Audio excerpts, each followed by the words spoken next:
xasan sheekh maxamuud ayaa ka aamin baxay mahad maxamed salaad wuxuuna ku amray maxkamadda ciidamada qaranka sida inay baaritaan ku sameydo xarunta hay-adda nabadsugadda sirdoonka qaranka.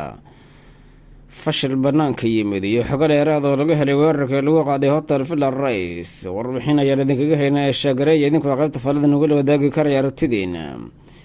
waa xigaaga aan ka bilaabo. xogo dheeraada ayaa ka soo baxaya weerarkii lagu qaaday hotel villa rais iyadoo madaxweynaha soomaaliya xasan sheekh maxamuud uu markaasi soo farageliyey baaritaanka lagu sameynayo hoteelka. baaritaan culus ayaa la bilaabay oo ku saabsan weerarkii hotel ku dhow madaxtooyada soomaaliya lagu qaaday hotelkaasi oo lagu magacaabi jiray villa rais kadib markii uu xaaladda soo farageliyey madaxweyne xasan sheekh maxamuud. weerarka oo ahaa mid aan hore loo arag goobta uu ka dhacay iyo qaabka loo fuliyey ayaa loo arkayay markaasi halis amni iyo fashil ku yimid hay-adaha amniga dowladda federaalk oo ugu horeysay hay-adda nabadsugidda, taasi oo keentay in madaxweynaha uu isugu yeero taliyayaasha ciidamada kana dalbado in faahfaahin dheeraada arrintan laga bixiyo. arrimaha su-aalaha ka taagan yihiin ayaa ahaa sida ay ku dhacday in hay-adda sirdoonka nisa ee soomaaliya ay ka warheri weyso kana hortegi weydo weerar ka dhacay meel aan ka fogeyn madaxtooyada qaranka iyo xarunta hay-adda nabadsugidda ee nisa.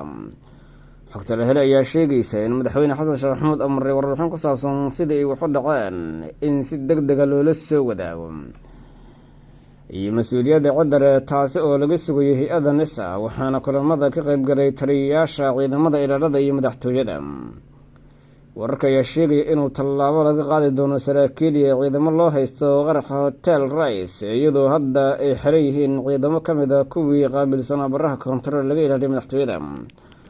hotel villa rais wuxuu ku yaalaa meel aada ugu dhow villa soomaaliya oo amnigeeda aada loo sugo wado walba. waxaa yaalla bar kontarool amniga laga sugayo. wayna adag tahay xitaa inay galaan dad shacaba, waxaana la isweydiinayaa sida ay ku dhacday in al-shabaab hubaysan ay dhib la-aan ka gudubaan goobahaasi amni, iyadoo mas-uuliyiinta dowladda federaalk soomaaliya ee arrimahan su-aalo kala duwan oo dheeraada ay iska weydiinayaan. xogaha amni ee dheeraadka ee la helayo waxaa ka mid a in dhaqaaqyada xoogan ee arrintan ku saabsan ay tahay mid u baahan in si deg dega jawaabo looga bixiyo. afhayeenka ururka al-shabaab cali dheere ayaa dhinaca kale ka hadlay weerarkii ay ku qaadeen hotel villa rais. cali dheere ayaa ka hadlay weerarkii kooxda al-shabaab ay ku qaaday hoteelka oo ku yaala meel u dhow madaxtooyada soomaaliya. cali dheere ayaa sheegay in weerarkaasi ay ku dileen madax ka tirsan dowladda, saraakiil ciidan iyo askar, inkasta oo dowladda ay xaqiijisay in dadka ku dhintay ay haayeen 8 qof oo shacaba iyo hal askari. weeraradaasi ayaa beegsaday qeybta bari ee madaxtooyada, wuxuuna howlgalkan u dhacay qaabkii loo qorsheeyey kadib sahan iyo qiimeyn uu sameeyey jihaaska amniga ee xarakada al-shabaab. ayuu afhayeenka ururka al-shabaab cali dheere oo ka hadlayay weerarkan iyo siday kooxdu u aabushay. caldheere ayaa intaas ku daray in maleeshiyada weerarka falisay ay ka tallaabeen dhammaan jidgooyooyinka amni ee yaalay wadooyinka laga galo eega madaxtooyada. afhayeenka al-shabaab ayaa sidoo kale si la yaabla u sheegtay in weerarka ay ku dileen 52 qof ayna ku dhaawaceen 39 kale, aynan dadka ay waxyeelada soo gaartay ay ku jiraan wasiiro, wasiiru dowlayaal iyo agaasimayaan. warbaahinta ayaa fahansan inuusan jirin xitaa hal wasiiro oo la xaqiijiyay inuu weerarka ku dhaawacmay, inkastoo ay jiraan wasiiro laga soo badbaadiyey.